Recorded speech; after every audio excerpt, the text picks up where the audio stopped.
नमस्ते दोस्तों। आज हम बात करेंगे सास ने बहू को किडनी दी बनी घटना पे। राजापुर का यह कस्बा यूं तो छोटा था, लेकिन रिश्तों की गहराट और संस्कारों से भरा हुआ। सुबह होते ही पूरे शहर में मंदिर की घंटियों की आवाज, सब्जियों वालों की पुकार और सुलह की महक मिलकर एक शांत सुंदर माहौल बना देती थी। इसी शहर की पुरानी गली के आखिरी घर में रहती थी कमला देवी। सादा पहनाव, माथे पर बड़ी सी लाल बिंदी और आंखों में ऐसी ममता जैसे दुनिया का हर बच्चा उनका अपमान हो अपना हो। उन्हें हर कोई सासी, माँ या बड़े भाई कहकर बुलाता था। उनके परिवार में था बेटा विवेक, बहू निधि, 2 साल का पोता। आरू पति के गुजर जाने के बाद कमला देवी ने अकेले ही विवेक को संभाला था। खेत भी संभाले, घर भी संभाला और लोगों की तानों और मुश्किलों के बीच अपने बेटे को पढ़ाकर एक अच्छी नौकरी दिलाई। विवेक की शादी निधि से हुई और उसी दिन से कमला देवी ने बहू को बेटी की तरह अपना लिया। निधि भी संस्कारी, पढ़ी लिखी और सरल स्वभाव की लड़की थी। वह ससुराल आई तो सबसे पहले कमला देवी के पैरों में सिर रख कर बोली, माँ जी, मुझे बेटी समझकर यही इस घर में रखना। कमला देवी ने उसके सिर पर हाथ फेरा। बेटी, तू आई है तो मेरे घर में फिर से दिए जल जा गए हैं। दोनों के रिश्ते में इतना प्यार था कि पड़ोस वाले कहते, इनके घर में सास बहू नहीं, माँ बेटी रहती है। पर जिंदगी कब किस मोड़ पर किस आजमान ने खड़ी हो जाए, किसी को पता नहीं। एक सुबह निधि रसोई में नाश्ता बना रही थी। पराठा तवे पर डालते ही उसे तेज चक्कर आया। उसने तुरंत चूल्हे का सहारा लिया, पर फिर भी शरीर जैसे टूटकर गिर पड़ा। वह धड़ाम से फर्श पर गिर गई। अरे निधि! कमला देवी भागती हुई आई। उनके हाथ कांप रहे थे। विवेक भी जाग गया। दोनों ने निधि को उठाया, उसके चेहरे पर पानी के छींटे मारे। निधि ने आंखें खोली, लेकिन अत्यंत कमजोरी से बोली, माँ जी, मुझे बहुत चक्कर आ रहा है, पेट भी दर्द। कमला देवी का दिल धड़क से रह गया। पल भर में सब बदल गया। हंसी खुशी वाला घर अचानक बेचैनी से भर गया। उसे तुरंत अस्पताल से ले जाया गया। डॉक्टर ने कई टेस्ट करवाए, blood test, urine test, sonography, सब कुछ। शाम को रिपोर्ट आई और डॉक्टर का चेहरा जैसे स्थिर हो गया। किडनी में दिक्कत है, उसने धीमी आवाज में कहा। विवेक चौंका। किस तरह की दिक्कत? डॉक्टर ने कहा, निधि की दोनों किडनियों तेजी से फेल हो रही है। एक किडनी फेलियर का केस है। हमें जल्द से जल्द किडनी ट्रांसप्लांट की तैयारी करनी होगी। कमला देवी का दिल डूबने लगा। निधि बेड पर पड़ी पड़ी सब सुन रही थी। उसकी आंखों से आंसू बह निकले। वह रोते हुए बोली, माँ जी, मेरा आरू, वो तो मेरी गोद बिना नहीं सोता। कमला देवी ने उसका हाथ पकड़ा। तू बस ठीक हो जा बेटा, बाकी सब ईश्वर पर छोड़ दे। लेकिन उनके शब्दों के पीछे छिपा डर निधि से कहा छिपा था। अगले दिन निधि की माँ सुशीला पहुंच गई। वहां रो रो कर उनकी आंखों सूज गई थी। डॉक्टर साहब, कुछ कीजिए, मेरी बच्ची को बचा लीजिए, कुछ कीजिए। डॉक्टर ने कहा, आपका ब्लड ग्रुप निधि से मैच करता है। यदि आप किडनी देती है तो उसे बचाया जा सकता है। सुशीला का चेहरा जद पड़ गया। वह अपनी बेटी से बहुत प्यार करती थी, लेकिन बीमारी का नाम सुनते ही वह घबराई। न न न न न, मैं नहीं दे सकती। न न, मैं नहीं देख सकती। वह हल्काई। कमला देवी चौंकी। क्यों बहन? डॉक्टर कह रहे हैं कि आपका ब्लड ग्रुप मैच कर रहा है। सुशीला ने हाथ जोड़ लिया। मेरी तबीयत भी पहले से खराब हो रही है। अगर मेरी एक किडनी निकाल गई तो मेरे 3 और बच्चे हैं। मेरा कौन संभालेगा? अगर मुझे कुछ हो गया तो? निधि ने आश्चर्य से माँ की ओर देखा। माँ, मैं आपकी ही बेटी हूँ। क्या आप? पर सुशीला ने नजरें झुका ली। डर ने उनके मातृत्व को डरा दिया। वह निधि के सिर पर हाथ रखते हुए बोली, मैं तुमसे बहुत प्यार करती हूँ बेटी, पर मैं यह नहीं कर सकती। और वह रोते हुए बाहर चली गई। निधि का दिल टूट गया। उसकी पूरी दुनिया जैसे बिखर गई थी। कमला देवी ने उसकी आंखों से आंसू पोंछे। बेटा, दर्द में लिया गया निर्णय सही गलत नहीं होता, सिर्फ इंसानी होता है। पर उनके अंदर कुछ टूट चुका था।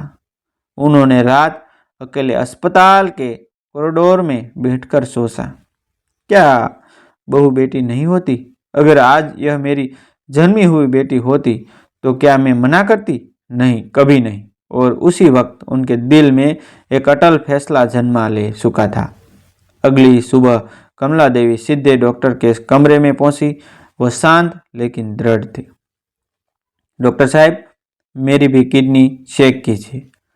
डॉक्टर ने आश्चर्य से पूछा, आप? लेकिन आपकी उम्र आपकी सेहत? कमला देवी बोली, मैं कमजोर नहीं हूं डॉक्टर साहब। माँ की ममता कभी कमजोर नहीं होती। मेरी बहू मेरी बेटी जैसी है। अगर उसे मेरी एक किडनी से नई जिंदगी मिलती है तो मुझे कोई झिकझिकाहट नहीं है। डॉक्टर ने खामोशी से सिर हिलाया। उन्हें लगा यह महिला सिर्फ बोल नहीं रही, ये सच्ची माँ बनकर खड़ी है। टेस्ट हुए, फिर वह 14 घंटे का लंबा भारी इंतजार। अगली शाम रिपोर्ट आई और डॉक्टर कमरे में आए तो चेहरे पर एक हल्की मुस्कान थी। कमला जी, आपकी किडनी ट्रांसप्लांट्स है, परफेक्ट है, मैच है। विवेक और निधि दोनों हैरान। निधि रोते हुए बोली, माँ जी, नहीं, ये कैसे हो सकता है? मैं आपकी वजह से खुद को जिंदगी भर दोषी मानूंगी। विवेक ने कहा, माँ, ये बहुत बड़ा जोखिम ही है, आपकी सेहत, आपकी उम्र। पर कमला देवी की आवाज में अडिग विश्वास था। जब बेटा किसी दर्द में होता है तो माँ अपनी जान लगाने से नहीं डरती। मेरी बहू भी मेरी बेटी है, मैं उसे मरते हुए नहीं देख सकती। बस बात खत्म। उनकी आंखों में ऐसी दृढ़ता थी कि विवेक कुछ बोल ही नहीं पाया। निधि उनके पैरों में गिर पड़ी। माँ जी, आप मुझे नई जिंदगी दे रही है। मैं 100 जन्मों में भी आपका उपकार नहीं चुका पाऊंगी। कमला ने उसे उठाया। उपकार बेटी, बेटी, प्यार कभी उपकार नहीं बनता। उसी दिन कागजात तैयार हुआ। ऑपरेशन की तारीख तय हो गई। पूरा शहर स्तब्ध था। आज के जमाने में बहू के लिए अपनी जान दांव पर लगाने वाली सास, ये कैसे संभव है? लेकिन कमला देवी को किसी की परवाह नहीं थी। उनके लिए सिर्फ एक रिश्ता था, माँ और बेटी का। वह दिन आ गया। ऑपरेशन थिएटर के बाहर दोनों महिलाओं को ट्रेंजर पर लिटाकर ले जाया रहा था। निधि बेहद कमजोर थी, पर माजी का हाथ कस कर पकड़े हुए थी। माजी, मुझे डर लग रहा है। कमला देवी मुस्कुराई। डर तब लगता है जब आदमी अकेला हो।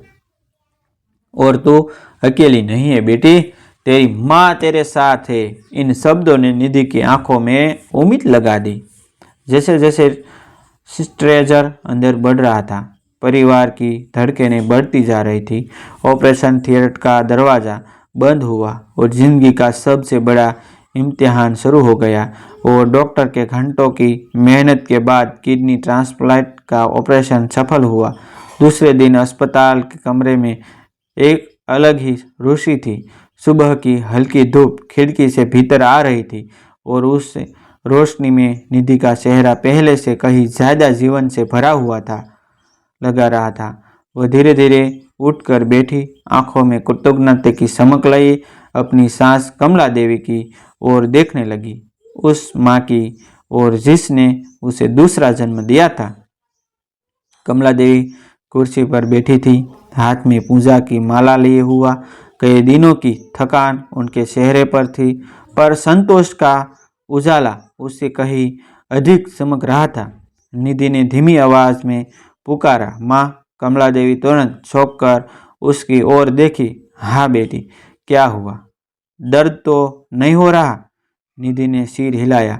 आवाज भर आई, दर्द नहीं माँ, बस दिल कह रहा है कि आपका हाथ पकड़ लूं और कभी छोड़ूं नहीं। आपने अपने शरीर का हिस्सा देखकर मुझे जिंदगी दी है, मैं आपका ये ऋण कैसे चुका पाऊंगी? कमला देवी मुस्कुराई, वही शांत ममता से भरी मुस्कान।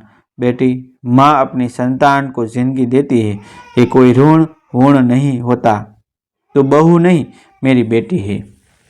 मैंने वही किया जो हर माँ करती है। इतनी में विवेक अंदर आया।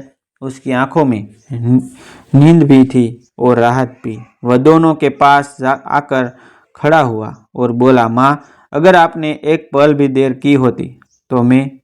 आवाज रुक गई, लेकिन कमला देवी ने उसकी पीठ थपथपाई। उसकी पीठ थपथपाई। बस अब ठीक है, भगवान ने हम सब की सुन ली। अस्पताल से डिस्चार्ज की तैयारी शुरू हो गई। नर्स ने कागज लिए, दवाई की लिस्ट समझाई और एक नज़र कमला देवी पर डालते हुए बोली, मैडम, आपके जैसा साहस आजकल कम ही देखने को मिलता है। आप जैसा कम देखने मिलता है। कमला देवी ने बस मुस्कुराकर कहा, साहस नहीं बहन, बस माँ का धर्म पर लौटते वक्त कार में निधि की आंखें बार बार बाहर की दुनिया को देख रही थी, जैसे पहली बार जीवन को इतने करीब से महसूस कर रही हो। उसके पास बैठा विवेक बार बार उसका हाथ दबा रहा था और पीछे सीट पर छोटा झारू खिलखिलाकर पूछ रहा था, मम्मा अब थकती नहीं? मम्मा अब थकती नहीं? मम्मा घर आ जाएगी ना? निधि ने आंसू रोकते हुए आरू को गले लगाया। हाँ बेटा, मम्मा अब तुम्हारे साथ बहुत लंबे समय तक रहेगी। तुम्हारी दादी ने मम्मा को फिर से बना दिया जिंदा। आरू मासूमियत से बोला, दादी सुपर हीरो है। पूरी कार एक पल को हंसी से भर गई। घर पहुंचते ही परिवार और पड़ोसियों ने फूल बरसाया। हर कोई कमला देवी की तारीफ कर रहा था। उन्होंने जवाब में बस हाथ जोड़कर कहा, मैंने कोई बड़ा काम नहीं किया। मेरी निधि मेरी बेटी है और उसकी ज़िंदगी मेरी ज़िंदगी से ज़्यादा कीमती है। रात को जब सब सोता हो गया, निधि चुपके से कमला देवी के कमरे में गई। कमला बिस्तर पर लेटी थी, आंखों पर चश्मा, हाथ में रामायण। निधि धीरे से बैठ गई। माँ, कमला ने चश्मा उतारते हुए पूछा। अरे बहू, नहीं बेटी, क्यों नहीं सोई अभी? निधि ने उनका हाथ पकड़ा लिया। माँ, आज से आपकी हर ज़रूरत, हर दवा, हर तकलीफ सब मेरी जिम्मेदारी है।